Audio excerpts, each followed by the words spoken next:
Perkenalkan, nama saya Hanggara Farandi Kaprana dari kelompok 1. Saya di sini sebagai moderator dari kelompok saya sendiri, yaitu kelompok 1, yang membahas tentang paradigma PPKN.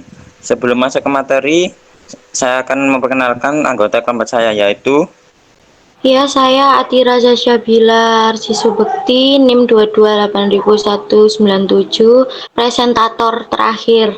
Perkenalkan, nama saya Feti Haidaria Alfianita, NIM akhir 188, presentator pertama. Nama saya Rizal Nurrohman, NIM 2280172, presentator kedua. Perkenalkan, nama saya Vera Dia Presti Putri Amalia, NIM 181 sebagai presentator ketiga. Pengertian PPKN. Pendidikan kewarganegaraan terdiri dari dua istilah, yaitu civic education dan citizen education. Istilah PPKN merupakan artian dari civics. Secara etimologis, civics berasal dari kata civicus atau bahasa Latin yang searti dengan citizens, bahasa Inggris, yang dapat diartikan satu, warga negara; dua, petunjuk dari sebuah kota; tiga, sesama warga negara, sesama penduduk, orang setanah air; empat, bawahan atau kaula. PPKN merupakan sebuah program yang melatih siswa untuk berpikir kritis, analitis, dan demokratis dalam rangka mempersiapkan mereka untuk kehidupan yang demokratis berdasarkan Pancasila dan Undang-Undang Dasar 1945. Tujuan utamanya membina warga negara yang lebih baik menurut syarat-syarat, kriteria, dan ukuran ketentuan-ketentuan pembukaan UUD 1945. Ciri-ciri PPKN. 1. Program mata pelajaran yang wajib diikuti, mulai dari tingkatan SD, SMP, SMA, dan perguruan tinggi.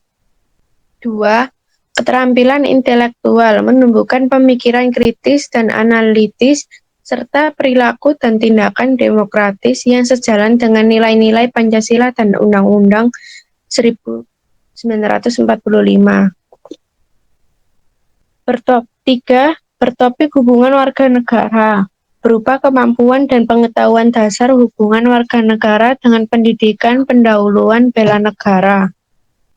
4. Bersifat interdisipliner, interaktif, intensif antar satu atau lebih disiplin, baik yang langsung berhubungan maupun yang tidak, melalui program-program penelitian, dengan tujuan melakukan integrasi konsep, metode, dan analisis. Pendidikan Pancasila dan kewarganegaraan dimulai dari sekolah dasar hingga perguruan tinggi. Mata pelajaran yang wajib sebagaimana tercantum dalam pasal 37 ayat 1 dan 2 Undang-Undang Nomor 20 Tahun 2003 tentang Sistem Pendidikan Nasional, yang menyebutkan bahwa PPKN wajib dimuat dalam kurikulum pendidikan dasar, pendidikan menengah, dan pendidikan tinggi, yang dimaksudkan untuk membentuk peserta didik menjadi manusia yang memiliki rasa kebangsaan dan cinta tanah air sesuai dengan Pancasila dan Undang-Undang Dasar 1945. PPKN sebagai mata pelajaran pendidikan umum atau General Education atau Humanities, yang memiliki istilah berbeda-beda di berbagai negara. Contohnya Amerika Serikat itu History, Humanity, dan Filosofi. Jepang, Japanese History, Ethnic, dan Filosofi. Filipina, The Philippine New Constitution, Filipino. Meksiko, Education, Civitas. Jerman, Sachunterricht. Australia, Civics, Social Studies. Singapura, Civic dan Moral Education. Malaysia, Pendidikan Civic. Hungaria, People and Society. Uzbekistan, Bukarolik Jamiyati. Selanjutnya saya akan mempresentasikan hasil sejarah pendidikan kewarganegaraan terbagi menjadi 3 era. 1. sebelum proklamasi 2, sebelum proklamasi 3, era reformasi. Berdasarkan Prince tentang pribadi yang mengaturkan masyarakat di mana kita hidup objek hukum, di mana dibicarakan hak-hak atas tanah, masalah kedaulatan raja terhadap kewajiban warga negara, masalah undang-undang dan masalah kesejahteraan. Pada zaman Hindia Belanda dikenal dengan Bukerkunda. Hanya ada dua buku resmi yang digunakan, Indece Benar Plunda, tentang masalah masyarakat pribumi yang dari pengaruh Barat di bidang sosial ekonomi, hukum, kekayaan, dan kewarganegaraan. Sesudah proklamasi kemerdekaan kewarganegaraan 1957 membahas cara memperoleh dan kehilangan kewarganegaraan. Divisi 1961 banyak membahas tentang sejarah kebangkitan nasional UUD, pidato politik kewarganegaraan yang diarahkan untuk bangsa Indonesia. 3. Bangsa pendidik warganegaraan 1968. PKN prinsipnya unsur dari PMP.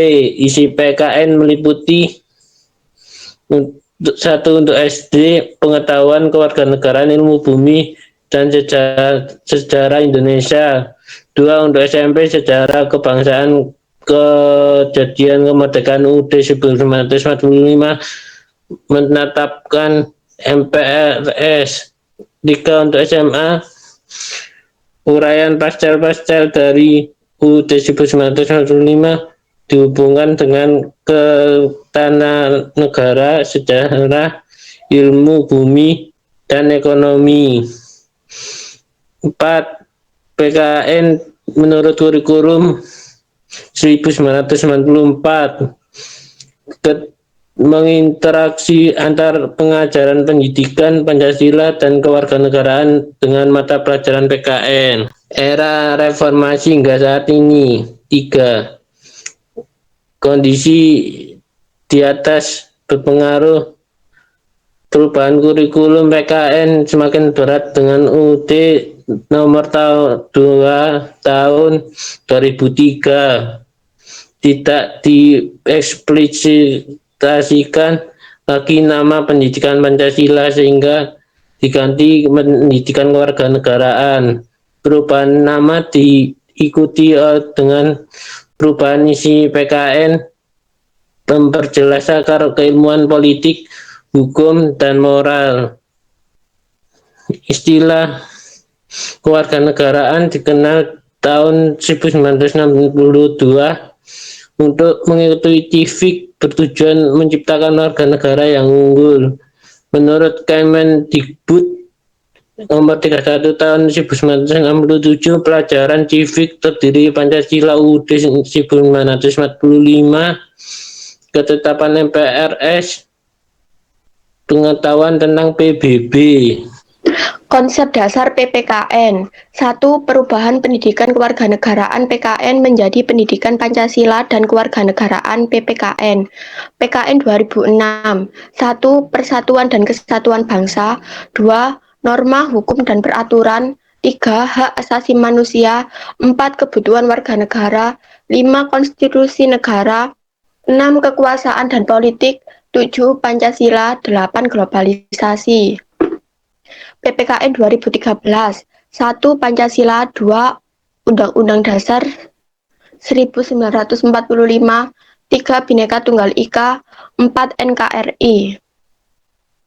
Berdasarkan kurikulum di atas, kurikulum 2006 bukan berarti dihilangkan atau tidak diajarkan pada kurikulum 2013, tetapi dikuatkan dengan penguatan 4 pilar kebangsaan, yakni Pancasila, UUD 1945, Bhinneka Tunggal Ika, dan Negara Kesatuan Republik Indonesia. pilar bagi bangsa Indonesia untuk bisa berdiri kukuh dan meraih kemajuan berlandaskan kepribadian bangsa Indonesia sendiri. 2. Proses pembelajaran pendidikan Pancasila dan kewarganegaraan yang terstruktur, strategis, dan representatif sebagai berikut. Pembelajaran pendidikan Pancasila dan kewarganegaraan berkonsepkan deep knowledge dan konstruktif knowledge, menerapkan nilai-nilai dengan memberi keteladanan. Ingarso sung tulodo, ing madya mangun karsa, tutwuri handayani, dalam proses pendidikan Ki Hajar Dewantara.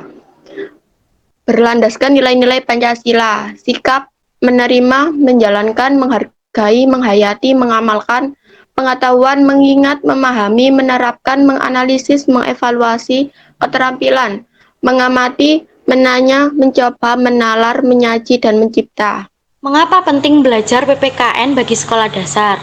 Pendidikan kewarganegaraan adalah salah satu mata pelajaran yang tercantum dalam kurikulum pendidikan.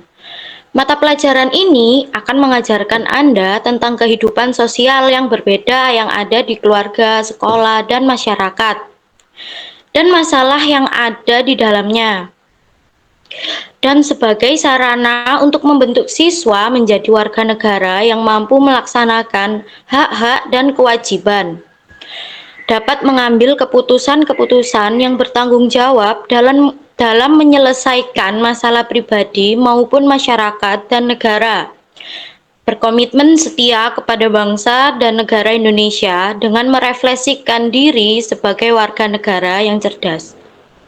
Mata pelajaran pendidikan kewarganegaraan berfokus pada mendidik warga negara yang memahami dan mampu melaksanakan hak dan kewajibannya agar menjadi warga negara Indonesia yang cerdas, berkualitas, dan berkarakter, seperti yang diamanatkan oleh Pancasila dan Undang-Undang Dasar 1945.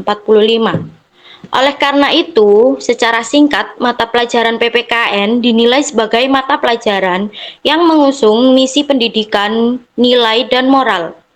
Pendidikan karakter yang diintegrasikan ke dalam mata pelajaran untuk melatih, menanamkan, membiasakan, dan menguatkan karakter peserta didik sesuai dengan nilai-nilai karakter yang sesuai dengan pendidikan.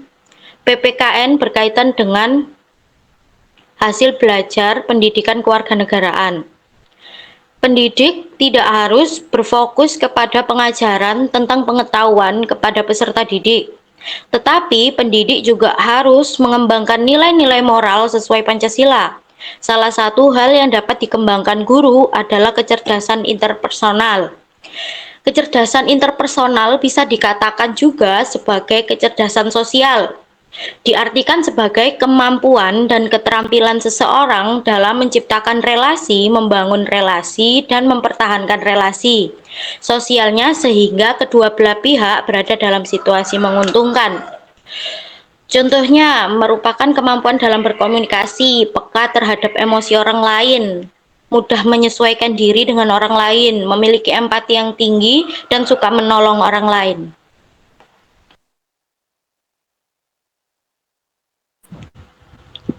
Silakan Mas Kandi. Kesimpulan dari semua materi adalah, dari ulang di atas dapat disimpulkan bahwa Pancasila dan pendidikan kewarganegaraan merupakan mata pelajaran inti sekolah yang bertujuan agar generasi muda dapat berperan aktif dalam masyarakat ketika dewasa nanti. Pendidikan Pancasila dan kewarganegaraan harus dimasukkan dalam kurikulum pendidikan dasar, menengah, dan tinggi yang bertujuan membentuk peserta didik menjadi manusia yang memiliki rasa kebangsaan dan cinta tanah air. Sesuai dengan Pancasila dan Undang-Undang Dasar 1945, pendidikan kewarganegaraan di sekolah dasar meliputi sarana untuk membentuk siswa dan menjadi warga negara sehingga mereka dapat menggunakan hak dan tanggung jawab mereka, membuat keputusan yang bertanggung jawab dan berjanji setia dalam memecahkan masalah pribadi, masyarakat, dan pemerintahan sebagai warga negara dan pribadi yang cerdas dan berhak sesuai dengan amanat Pancasila dan Undang-Undang Dasar 1945.